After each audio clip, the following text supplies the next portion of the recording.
என்னோட அக்கௌண்ட்ல இருந்து ஹேக் செய்யப்பட்டிருந்தது. குழந்தைங்கள செக்ஸுவலாக அடித்து கையில் காலில் ரத்தம் வர வச்சு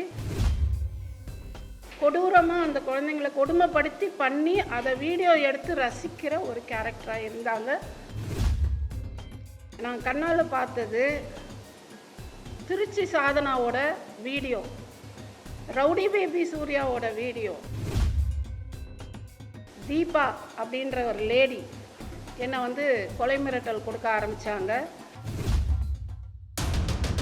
இவை அனைத்தும் சென்னை பத்திரிகையாளர் மன்றத்தில் பெண் ஒருவரால் முன்வைக்கப்பட்ட குற்றச்சாட்டுகள். நான் கேட்டது எல்லாத்துக்குமே அந்த பொண்ணு நான் ஆமாம் அப்படி தான் பண்ணுவேன், உன்னால் என்ன பண்ண முடியுமோ பண்ணு போ அப்படின்னு சொல்லிச்சு. யூடியூபர்ஸும் இன்ஸ்டாகிராமில் ஒரு கும்பலும் சட்டவிரோத அநாகரீக செயல்களை செய்து வருவதாக அந்த பெண் பகீர் கிளப்பியிருந்தார். அது மட்டும் இல்லாமல் நான் கண்ணால் பார்த்தது திருச்சி சாதனாவோட வீடியோ, ரவுடி பேபி சூர்யாவோட வீடியோ, அது மட்டும் இல்லாமல் நிஷா அப்படின்ற ஒருத்தவங்களோட வீடியோ, செல்வராணி ஏதோ எனக்கு நேம் சரியாக ஞாபகம் இல்லை, அவங்களோட வீடியோ. யார் இவர்? இந்த குற்றச்சாட்டுகள் அனைத்தும் உண்மையா என்பதை தெரிந்து கொள்ள விசாரணையை தொடங்கினோம். இவரது பெயர் சித்ரா. மக்கள் பார்வை எஜுகேஷனல் அண்ட் சேரிட்டபிள் ட்ரஸ்ட் என்ற பெயரில் யூடியூப் சேனல் வைத்திருக்கிறார். இவருக்கு கிட்டத்தட்ட 20,000த்திற்கும் அதிகமான சப்ஸ்கிரைபர்கள் உள்ளனர்.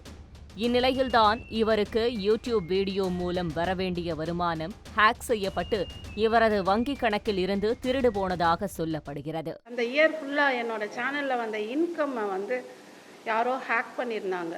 திவ்யா கள்ளச்சி அப்படின்ற ஒரு இமெயில் ஐடிக்கு போயிருந்தது.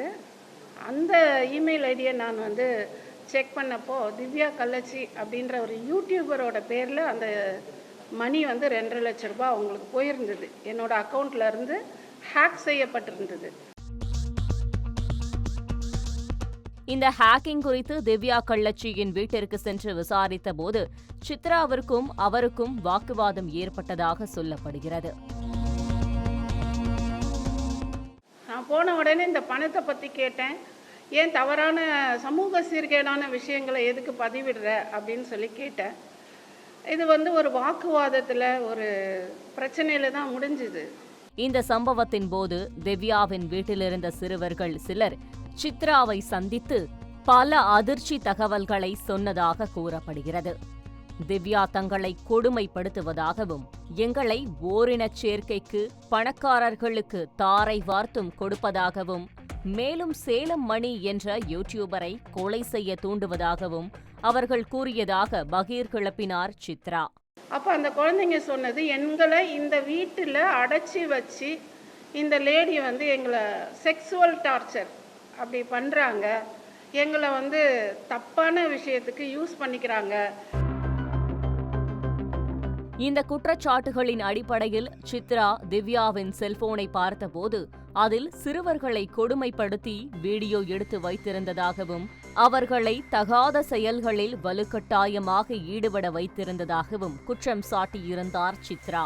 அதோடு இதற்கு பின்னால் ஒரு செக்ஸ் மாஃபியா இருப்பதாகவும் கூறி அவர் அதிர வைத்திருந்தார். ஸோ இதுக்கு பின்னாடி இருக்கிறது மிகப்பெரிய ஒரு டீம். அந்த குழந்தைங்களை வச்சு செக்ஸ் பண்ணி அந்த வீடியோவை எடுத்து வச்சு காமிச்சு மிரட்டி காசு வாங்குறது, இது மிகப்பெரிய டீம். இது சம்பந்தமாக காவல்துறையினரிடம் திவ்யா கள்ளச்சியை பற்றி தான் புகார் கொடுத்தபோது தீபா என்ற பெண்ணிடமிருந்து கொலை மிரட்டல் வந்ததாகவும், தன்னுடைய ட்ரஸ்ட் பெயரை பயன்படுத்தி அவர் பண மோசடியில் ஈடுபட்டிருப்பதாகவும் குற்றம் சாட்டியிருந்தார் சித்ரா. அந்த லேடியோட வீடியோவும் அதில் இருந்தது. அந்த லேடியும் இந்த செக்ஸ் இந்த சைல்டு டிராஃபிக்கிங்கில் இன்வால்வ் ஆயிருக்காங்க அப்படின்றது எனக்கு சந்தேகமாக இருக்குது. இந்த சம்பவம் குறித்து போலீசார் வழக்கு பதிவு செய்து விசாரித்தால் பல உண்மைகள் வெளிவரும் என்றும் சித்ரா கோரிக்கை வைத்திருந்தார். இந்த குற்றச்சாட்டுகள் தொடர்பாக திவ்யாவையும் கொலை மிரட்டல் விடுத்ததாக சொல்லப்படும் தீபாவிடமும் போலீசார் விசாரித்து வருவதாக தகவல் வெளியாகி இருக்கிறது. இந்த பிரச்சனை நடந்ததுக்கு அப்புறம், கேஸ் ஃபைல் ஆயிடுச்சுன்னு தெரிஞ்சதுக்கு அப்புறம் அது திவ்யா கள்ளச்சி அப்ஸ்காண்டிங் ஊர்லே இல்லை, ஊரை விட்டு ஓடிட்டா, எங்கே இருக்கானே தெரியல. டெய்லி வந்து ஆனால் வீடியோ மட்டும் போடுறா. நாங்கள் போலீஸாக என்ன எந்த ஊரில் இருக்கான்னு கண்டுபிடிக்கிறதுக்கு, ஆனால் அப்ஸ்காண்டிங்கில் இருக்கா. இந்த விவகாரம் தொடர்பாக பேசியிருக்கும் சித்ரா, சில வருடங்களுக்கு முன் திருமண மோசடி தொடர்பான புகாரில் சிக்கியிருப்பது குறிப்பிடத்தக்கது. ஓடுகாலி கதறின பற்றியா, அவளுக்காவது பாவம் பார்த்து விட்டுட்டேன். உனக்கெல்லாம் பாவமே பார்க்க மாட்டேன். இன்னும் 1 வருஷம் கழிச்சு கதறு கதறு கதறு கதறுன்னு கதறுவேன்.